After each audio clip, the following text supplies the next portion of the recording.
This Torah class is brought to you by TorahAnytime.com.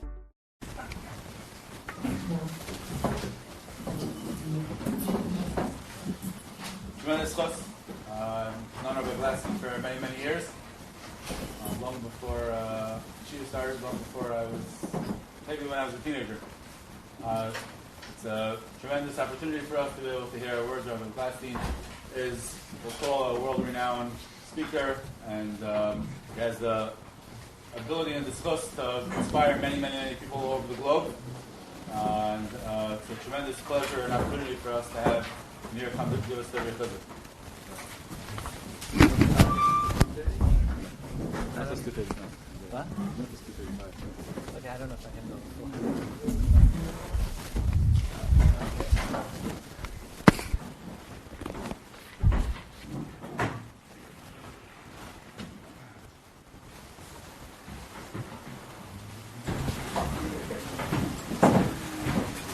So, what is a Stradivarius? I thought you might want to know the answer to that question.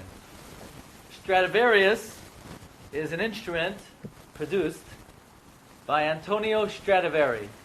He was a luthier. A luthier means someone who could produce a stringed instrument, a violin, a cello, a guitar. During his lifetime, he was a genius. He crafted more than 1,100 instruments, and still today, there are 540 violins left, 50 cellos, and 12 violas. Stradivarius is like no other instrument in the world. It produces magical tones. There's nothing that any craftsman could make that could compare to a Stradivarius. And historians and researchers have spent years analyzing what about this piece of wood produces these magical tones. So they came up with all kinds of theories. Some say it was the wood of the area in Italy where this guy Stradivari lived. Others believed it was the varnish, the shellac he put on. Still others said it was the water of the river of the city that contributed to produce these magical tones. One of the world's most renowned violinists, Joshua Bell, he was hired by the Washington Post to conduct an experiment. He was going to test the waters. How do people react to unexpected art? So he went to a subway station in Washington, D.C. He pulled out of his violin case a $3 million Stradivarius, and he randomly started to play his instrument. Now you have to understand, this guy Bell, when he plays music, he earns $1,000 a minute. Something like, what a pitcher on the New York Yankees makes for each pitch. $1,000 a minute he makes.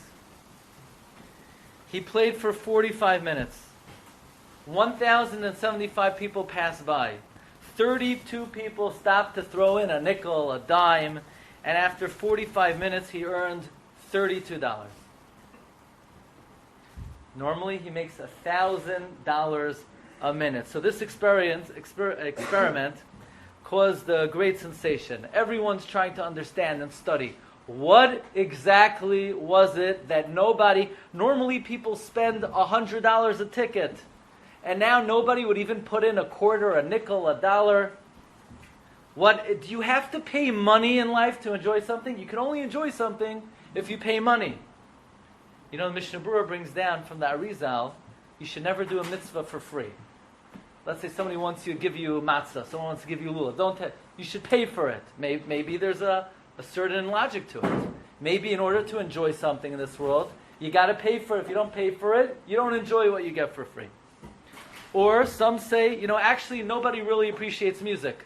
Maybe everything is herd mentality. You have one blind guy who doesn't, and everyone's following him, but nobody really enjoys it. And Viharaya, nobody would even stop and listen when it's free. But I think the explanation for this experiment is a very important human dynamic at play. And perhaps this will give us insight into the Zman of Sfir Soimer that we're embarking on now, and really give us insight into our high school years in general. Here's the klal. In life, the amount you get out of something, if you want to get something out of something, it is usually commensurate with how much preparation you make. In other words, if you don't prepare for something, you get nothing out of it. If you're not meichin atzmai, if you don't prepare, if you're not ready, I know what's happening. Something's happening. Something major is happening. But I didn't prepare myself for it. I almost get nothing out of it.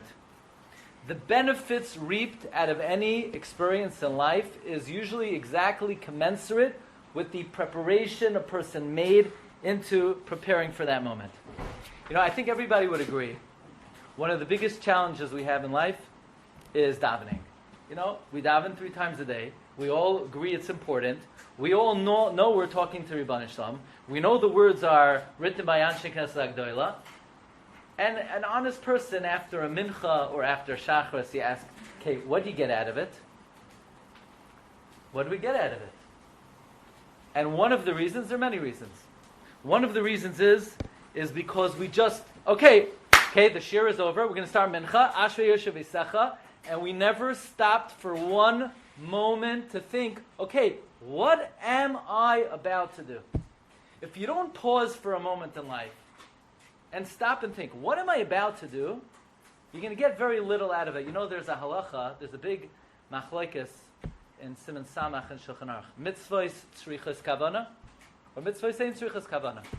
Do you have to have kavana when you do a mitzvah, or do you not have to have kavana? Now, I'm not talking about saying l'shem yichud. I'm not talking about saying anything. I'm talking about thinking something. Does anybody know how we paskin? Tzrichas kavana or ain't tzrichas kavana? Tzrichas kavana. We paskin tzrichas kavana, which means we paskin. If you go into a sukkah and you don't think, I am now fulfilling the mitzvah of sukkah, yatsa or lo yatsa? Lo yatsa. I understand. I spent an hour in the sukkah. I learned for 2 hours. I didn't stop and think, I have kavana to be mekayim the mitzvah of Talmud Torah. Yatsa or lo yatsa? Lo yatsa. Shulchan Aruch writes openly. Now, Mishnah Berurah has a little bit of a loophole over here. Mishnah Berurah quotes Chayei Adam. That since, what in the world else am I doing in front of a Gemara other than being mekayim the mitzvah of Talmud Torah? So there's a certain svara that we say, staman l'shma. It's for the purpose of the mitzvah. But that's really, it's a kula that the Mishnah Berurah. But I'm not here to speak about the halacha. Let's try to understand the concept. Without preparation for something, you could experience the most magnificent thing in this world. You could have a guy playing a magical instrument. It costs $3 million. Most people in the world would spend $100 to listen to it. And he could be playing in a subway station. But you're not prepared for the experience, you're not going to get anything out of it. It's going to be meaningless. You're not ready for it, you're not going to gain from it. Mesivta Shiurim writes, Lo yikanes b'kiyum ha-mitzvah b'pesa pisai. You can't enter a mitzvah suddenly. You can't do a mitzvah suddenly. She'ein daitoi miyushavas alav, without a certain settled mind. V'yichola lizboinu b'mashu oisa, with the ability to think about what you're doing. It says in Mesivta Shiurim, before you do any mitzvah, you pause. You say to yourself, what am I doing now? I'm doing a mitzvah. Who told me to do the mitzvah? The Rebbeinu Shalom told me to do the mitzvah. What am I accomplishing? I'm connecting to HaKadosh Baruch Hu. That momentary pause will transform something that's the most majestic thing in this world. Without the thought, you get nothing out of it. With the thought, you rise up ad l'rakia. Most things in this world, you need preparation to get something from it. There's a very interesting taz. Anybody remember Chazal tell us that we take the lulav on Sukkot, yeah? Anybody remember what's the lashon of the pasuk when the pasuk says you should take the lulav? What day of the year do you take the lulav? The pasuk says v'lakachtem lachem b'yoim harisha. You take the first day. And the Medrash asks, what do you mean you don't take the lulav the first day? You take it which day of the month? Take it the 15th day of the month. The Medrash asks, it's not the first day, it's the 15th of the month. So the Medrash says it's Rishon lecheshbon avonos. It's the first day you could do an Aveira. What do you mean it's the first day you could do an Aveira? So Medrash explains, Erev Rosh Hashanah, people are fasting, people are saying slichos, no time to do an Aveira. Rosh Hashanah, people are immersed in tshuva, no time to do an Aveira. Aseret Yimei Tshuva, nobody's doing an Aveira. Yom Kippur, nobody's doing an Aveira. And then the 4 days before Sukkot, you're preparing to sit in the Sukkah, building the Sukkah, taking the Daled Minim. There's no time to do an Aveira. Comes the night of the 15th, comes the 15th. You're sitting in your Sukkah. You have nothing to do with yourself. Now you're able to do an Aveira. So the 15th is the first day you could do an Aveira. What's the obvious question? Well, wait a second. Why couldn't I do an Aveira between Yom Kippur and Sukkot? Because I'm buying Daled Minim. What mitzvah is there to buy Daled Minim? No mitzvah in the Torah to buy Daled Minim. What do you call buying Daled Minim? It's called Hechsher mitzvah, right? You're prepared to do it. I'm building a sukkah. Is there a mitzvah in the Torah to build a sukkah? No, there's no mitzvah. It's not one of the 613 mitzvahs. The mitzvah is to sit in the sukkah. Building the sukkah is what we call what? Hechsher mitzvah. I don't understand. If I'm not going to do a mitzvah when I'm buying Daled Minim, and I'm not going to do a mitzvah, if I'm not going to do an Aveira when I'm buying Daled Minim, I'm not going to do an Aveira when I'm building a sukkah, then when I'm taking the Daled Minim, and I'm sitting in the sukkah, I'm certainly not going to do an Aveira. So why would I do an Aveira on the first day of Sukkot? That's the kasha of the Taz. The Taz wants to know, why is the first day of Sukkot the first opportunity I have to do a mitzvah, to do an Aveira? What do you mean? If I didn't do an Aveira in the days in between, certainly I'm not going to do an Aveira when I'm actually being Mekayim the mitzvah. Many Achronim give the following answer. That it's true buying Daled Minim is not a mitzvah. And it's true building a sukkah is not a mitzvah. But it's preparing to do a mitzvah. And in a certain sense, the preparation for a mitzvah is more powerful than the actual performance of the mitzvah. Because it's amelos, it's effort, it's work, it's toil, it's immersive. And therefore, you might do an Aveira on the first day of Sukkot, because then you're only actually doing a mitzvah. But when you're preparing, you're putting in the hard work, now then you're protected. So we learn from here, the more important something is, the more you got to prepare. So now we understand a little bit why Sfira is so important. What's the most important thing that ever happened in the world? That ever happened? Hashem gives a Torah. So for Sukkot you prepare 4 days. Now Pesach is a very important Yom Tif. There are a lot of halachas. How many days do you prepare for Pesach? But Kabbalas HaTorah is the seminal event in the history of the world. It's the most important thing that ever happened. HaKadosh Baruch Hu gave us the instructions for life. And every year on Shavuos, we commemorate that. So it's not going to be enough to prepare for 4 days. It's not going to be enough to prepare for 30 days. You got to prepare. It's the longest stretch of the year that's dedicated to any specific purpose. Hachana for Kabbalas HaTorah. 49 days. It's the most important time of the year. It's in a way greater than Shavuos. Because Shavuos is just receiving this is our effort to be eligible to receive the Torah. Otherwise, Shavuos could come, and you could hear a beautiful instrument, and you're just going to walk by. You'll be lucky, maybe you put a penny in the violin case. To appreciate something, you got to prepare for it.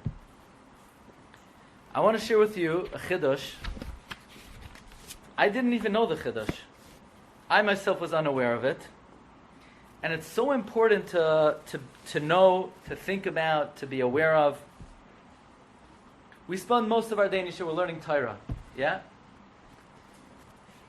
What are we doing by learning Torah? I'll tell you the truth. For most of my life, I didn't know this. What are we doing? I know Hashem said to learn Torah. For what? For what?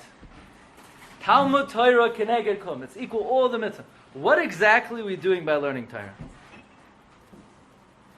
I'm going to share with you a short Gemara. The Gemara talks about Rav Sheshes. Reb Sheshes, every 30 days, he would review all of his learning. So in our times, Hashem gave us a little bit of a gift that we could, Reb Chaim Kanievsky would review all of his learning once a year. So we could have a hasaga, maybe in earlier generations, that we could review it every 30 days. And after the 30 days, he would go up to the top of the boat. And he would say, Chadoi nafshoi, Chadoi nafshoi. He would say, be happy, myself. Be happy, myself. Rejoice, my soul. Rejoice, my soul. You know why? L'cha karoi. I'm reading Chumash for you. L'cha tanoi. I'm learning Mishnah for you. So basically, Reb Sheshes would make a siyam. He would go up to that boat, and he would basically say, I'm really happy for myself. I did a good thing for me. So the Gemara asks, wow, how selfish that is. You're supposed to learn for yourself?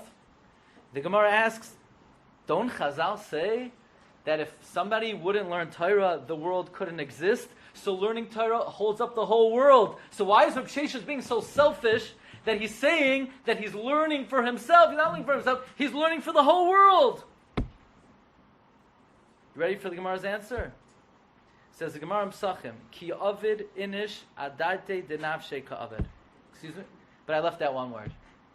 The Gemara says when a person learns, they learn for themselves. I left out the first word. Meikara. Ki avid inish adaita denavshe ka'avid. Who knows what the word meikara means? Meikara. Initially. Good. Very good. Meikara, in the beginning. Right? Simply. Meikara, in the beginning, when you learn, you should learn for yourself. So that's what the Gemara means. Reb Sheshes was a beginner. The Gemara, what's the Gemara's answer? The Gemara has a question. Reb Sheshes would every 30 days, he'd go to the top of the boat. And he would say, I'm happy for myself. I learn Chumash for myself. I learn Mishnah for myself. The Gemara asks, what do you mean you're not supposed to learn for yourself? You're supposed to learn for the whole world. The Gemara says, no, meikara, in the beginning, when you learn for yourself. Reb Sheshes was a beginner. I mean, I would love to see what somebody on a higher level was. What does the Gemara mean, meikara, ki avid inish adaita denafshe? I want to share with you a gra. The gra on Sefer Devarim. I was not aware of this. It's a chidush noira. It's a game changer. The Gra says there are three types of averos. The three main averos are avodah zara, gili arayos, shvichas damim. Avodah zara is bein adam lamakom. Good. Between you and God. Shvichas damim, murder, is bein adam l'chaveroi. Says the Gra, gili arayos, immoral conduct, it's bein adam la'atzmai. It's not a matter between you. It's not affecting your relationship with Hashem directly. It's not about you and somebody else. It's about you and yourself. You ruin yourself. The pasuk says, "Noyef isha chasar lev." You destroy yourself. It's self-destructive behavior.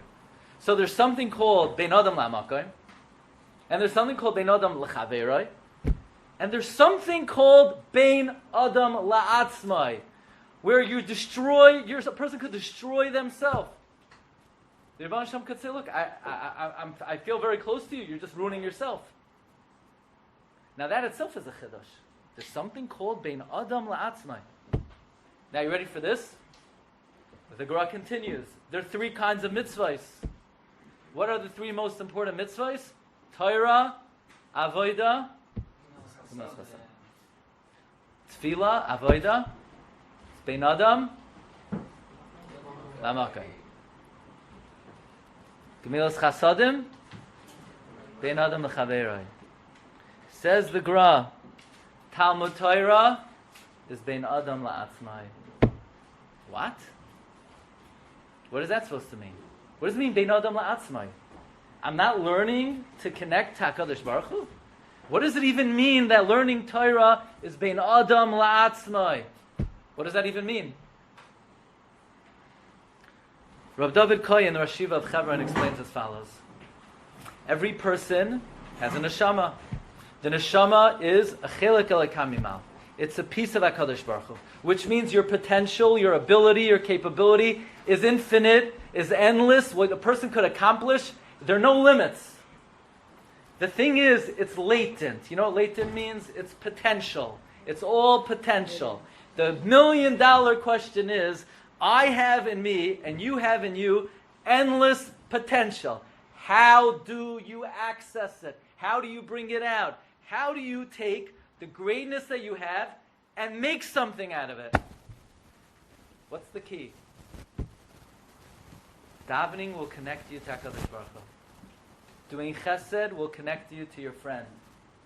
And learning Torah will bring out the infinite greatness that you have inside of you, but without it, it remains lacked. It remains inaccessible.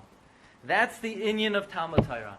Talmud Torah is bein adam la'atzmai. It's between a person and themselves. When you get up in the morning and you say, what's going to be with me? When you look yourself in the mirror, you say, okay, how old are you? 15, 16, 17? Basically, right? Okay, what am I going to be after Mesivta? What am I going to be one day as a father, as an adult? What am I going to accomplish in my life? Who am I going to be? How am I going to become elevated? The answer is Talmud Torah is bein adam la'atzmai. Talmud Torah is the key, the Gra says. It's the way to access the endless potential that lies within you. Says Reb David Kohen. When the Gemara says me'ikara, the Gemara doesn't mean in the beginning you start to learn for yourself. The word me'ikara means fundamentally, in principle. You know why a person learns? Of course you learn for the whole world. Of course when you learn, you uphold the whole world. And of course when you learn, you connect to HaKadosh Baruch Hu. And of course when you learn, you get schar. But what's the fundamental reason why we learn? What's the principal reason why we learn? Talmud Torah is for ourselves.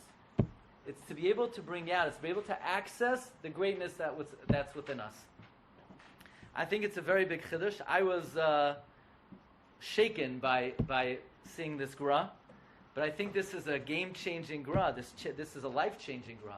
Understanding that what we dedicate our lives to is principally for ourselves. It's for our own benefit. It's for our own happiness. It's for our own greatness. Otherwise, chas v'shalom, a person could remain with so much. I remember when I was a bacher, I lived in Flatbush. I grew up, anyone know Brooklyn? On Avenue M and East 31st. I used to walk to Rabbi Victor Miller's shul. I did it for 3 years, almost every week. I remember one time he gave a mashal. He said, there was once a poor man. He was sleeping in his bed. And he had no money. And nobody ever told him that under his bed, on the floorboard, the guy who lived there before him had a treasure box. And in the treasure box was $10 million. And it was in his house. So legally and halachically, he owned $10 million. Is he rich or is he poor? He's very poor. Why? Because he doesn't even know about it. He didn't know about it. So he had $10 million, but he didn't know he had $10 million. So Miller would say, and that's all of us. We have within us riches, treasures, greatness, but we don't even realize it. We don't even recognize it. Rav Sheshes, every 30 days he reminded himself, because you could learn, and then you forget, why am I learning? Am I upholding the whole world? Yes. Am I bringing bracha to the whole world? Yes. But fundamentally, in principle, me'ikara means in principle. Ki avid inish adaita denavshe ka'avid. It's for ourselves, meaning it's to be able to be who we're able to be. So you have to give a lot of hakar satov to your rabbeim. Your rabbeim are giving you the greatest gift in the world. Your parents bring you la'olam hazeh, but your Rebbe brings you to olam haba. Your Rebbe gives you the key. He's giving you the most important thing that anyone ever gave you in this world. He's giving you the ability to become who you need to become. So I thank you very much for sharing with me a few minutes of your time, and we should all have Hatzlacha, preparing for Kabbalas HaTorah, and appreciating the great gift HaKadosh Baruch Hu gave us. And you should all be Matzliach in all of your endeavors. Thank you very much, and Bracha V'Hatzlacha. You've just experienced another Torah class brought to you by TorahAnytime.com.